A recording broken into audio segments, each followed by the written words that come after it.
대법원 2021년 9월 30일 선고 2021 무 12320 등 판결 사건명 이혼 등 1. 법원이 민법 제837조 제4항에 따라 미성년 자녀의 양육자를 정할 때 고려하여야 할 사항 별거 이후 재판상 이혼에 이르기까지 상당 기간 부모의 일방이 미성년 자녀를 평온하게 양육하여 온 경우 현재의 양육 상태를 변경하여 상대방을 친권자 및 양육자로 지정하는 것이 정당화되기 위한 요건 및 이때 법원이 고려하여야 할 사항 법원이 민법 제837조 제4항에 따라 미성년 자녀의 양육자를 정할 때에는 미성년 자녀의 성별과 연령, 그에 대한 부모의 애정과 양육 의사의 유무는 물론 양육에 필요한 경제적 능력의 유무, 부와 모가 제공하려는 양육 방식의 내용과 합리성, 적합성 및 상호 간의 조화 가능성, 부 또는 모와 미성년 자녀 사이의 친밀도, 미성년 자녀의 의사 등의 모든 요소를 종합적으로 고려하여 미성년 자녀의 성장과 복지에 가장 도움이 되고 적합한 방향으로 판단하여야 한다. 별거 이후 재판상 이혼에 이르기까지 상당 기간 부모의 일방이 미성년 자녀, 특히 유아를 평온하게 양육하여 온 경우 이러한 현재의 양육 상태에 변경을 가하여 상대방을 친권자 및 양육자로 지정하는 것이 정당화되기 위해서는 현재의 양육 상태가 미성년 자녀의 건전한 성장과 복지에 도움이 되지 아니하고 오히려 방해가 되고 상대방을 친권자 및 양육자로 지정하는 것이 현재의 양육 상태를 유지하는 경우보다 미성년 자녀의 건전한 성장과 복지에 더 도움이 된다는 점이 명백하여야 한다. 재판을 통해 비양육친이 양육자로 지정된다고 하더라도 미성년 자녀가 현실적으로 비양육친에게 인도되지 않는 한 양육자 지정만으로는 설령 자녀 인도 청구를 하여 인용된다고 할지라도 강제 집행이 사실상 불가능하다. 미성년 자녀가 유아인 경우 유아 인도를 명하는 재판의 집행 절차 재판 예규 제917-2호 유아 인도를 명하는 재판의 집행 절차는 유체 동산 인도 청구권의 집행 절차에 준하여 집행관이 강제 집행할 수 있으나 유아가 의사 능력이 있는 경우에 그 유아 자신이 인도를 거부하는 때에는 집행을 할 수 없다고 규정하고 있다. 위와 같이 양육자 지정 이후에도 미성년 자녀를 인도받지 못한 채 현재의 양육 상태가 유지된다면 양육친은 상대방에게 양육비 청구를 할 수 없게 되어 결국 비양육친은 미성년 자녀를 양육하지 않으면서도 양육비를 지급할 의무가 없어지므로 경제적으로는 아무런 부담을 갖지 않게 되는 반면 양육친은 양육에 관한 경제적 부담을 전부 부담하게 된다. 이러한 상황은 자의 건전한 성장과 복지에 도움이 되지 않는다. 따라서 비양육친이 자신을 양육자로 지정하여 달라는 청구를 하는 경우 법원은 양육자 지정 후 사건 본인의 인도가 실제로 이행될 수 있는지 그 이행 가능성이 낮음에도 비양육친을 양육자로 지정함으로써 비양육친이 경제적 이익을 누리거나 양육친에게 경제적 고통을 주는 결과가 발생할 우려가 없는지 등에 대해 신중하게 판단할 필요가 있다. 2.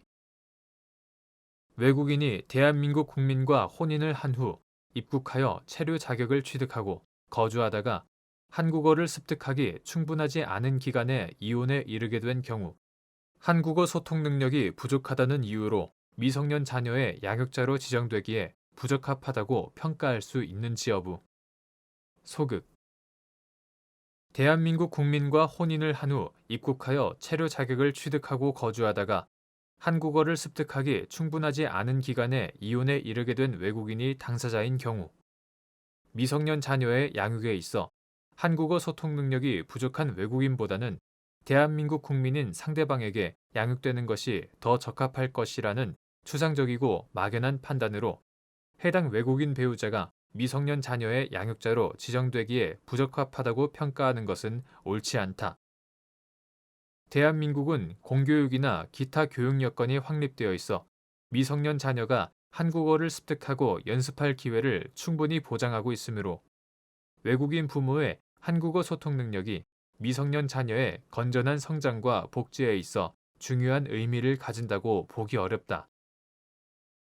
오히려 가정법원은 양육자 지정에 있어 한국어 소통 능력에 대한 고려가 자칫, 출신 국가 등을 차별하는 의도에서 비롯되거나 차별하는 결과를 낳게 될 수 있다는 점, 외국인 부모의 모국어 및 모국 문화에 대한 이해 역시 자녀의 자아 존중감 형성에 중요한 요소가 된다는 점 등에 대해서도 유의하여야 한다. 문화 다양성의 보호와 증진에 관한 법률은 모든 사회 구성원은 문화적 표현의 자유와 권리를 가지며 다른 사회 구성원의 다양한 문화적 표현을 존중하고 이해하기 위하여 노력하여야 한다. 제4조 노력하여야 한다고 규정하고 있다. 나아가 외국인 배우자가 국제 결혼 후 자녀의 출산 등으로 한국어를 배우고 활용할 시간이 부족하였다는 사정 등을 외면한 채 이혼 시점에 한국어 소통 능력이 다소 부족하다는 사정에만 주목하여 외국인 배우자의 한국어 소통 능력 역시 사회생활을 해나가면서 본인이 의식적으로 노력한다면 계속하여 향상될 수 있다는 점을 놓쳐서는 안 된다. 특히 다문화 가족지원법은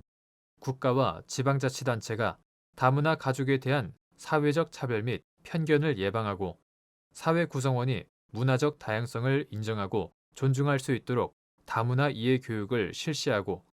홍보 등 필요한 조치를 취하도록 할 책임이 있음을 규정하고 있고 제5조 제1항 결혼 이민자 등이 대한민국에서 생활하는 데 필요한 기본적 정보를 제공하는 것은 물론